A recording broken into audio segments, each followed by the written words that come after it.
Hello everyone. Today is part 6 of our War of Resistance against Japan series.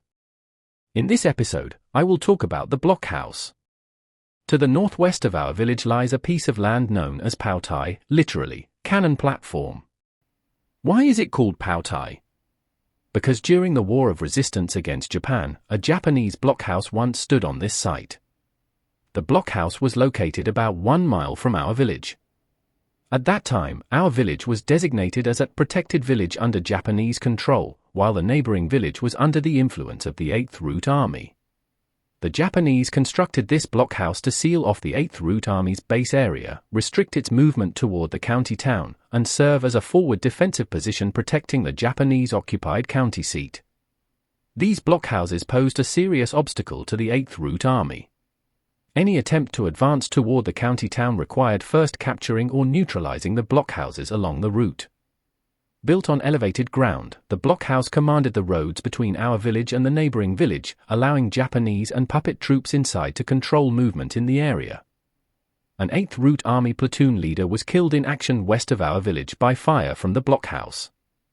The village militia deeply resented its presence, but they lacked heavy weapons. With only a few rifles and grenades, they were powerless against such fortifications. They even attempted to manufacture makeshift artillery by hollowing out sections of willow trunks to use as cannon barrels, but these efforts failed. Eventually, 8th Route Army guerrillas succeeded in persuading a puppet soldier stationed at the blockhouse to defect. Taking advantage of his position, this man cooperated with the guerrillas and eliminated all the Japanese and puppet troops inside the blockhouse. It was said that there were only a dozen or so soldiers there at the time, and none survived. Afterward, the Japanese army quickly identified the defector and launched an all-out effort to capture him.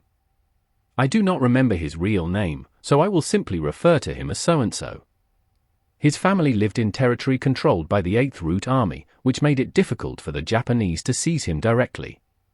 However, with the help of collaborators, the Japanese secretly monitored his family.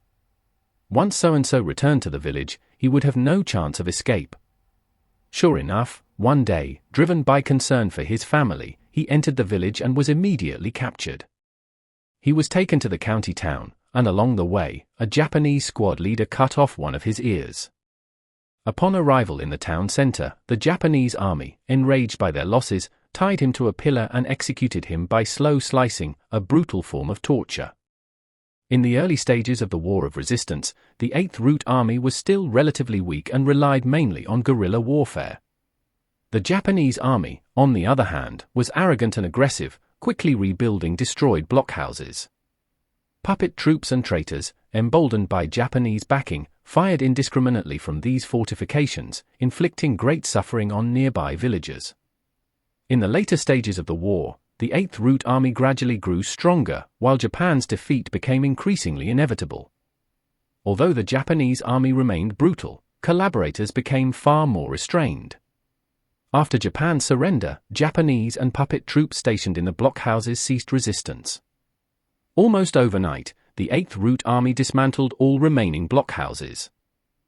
When the People's Commune was later established, the former blockhouse site was assigned to our production team and officially named Poutai Fortress.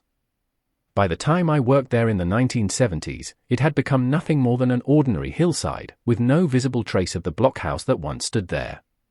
Everything I have described was told to me by villagers who lived through the War of Resistance. A lingering sense of regret could be heard in their voices, regret that the defector had returned to the village and walked straight into the enemy's trap. I first heard stories about the blockhouses in the early 1960s. More than 60 years have passed since then.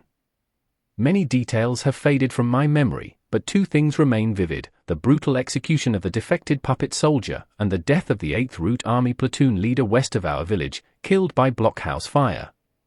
The stories I know about the blockhouses are only a small fragment of the countless tales from the War of Resistance against Japan.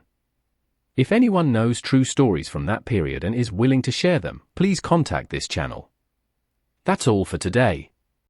Thank you for watching, and see you next time.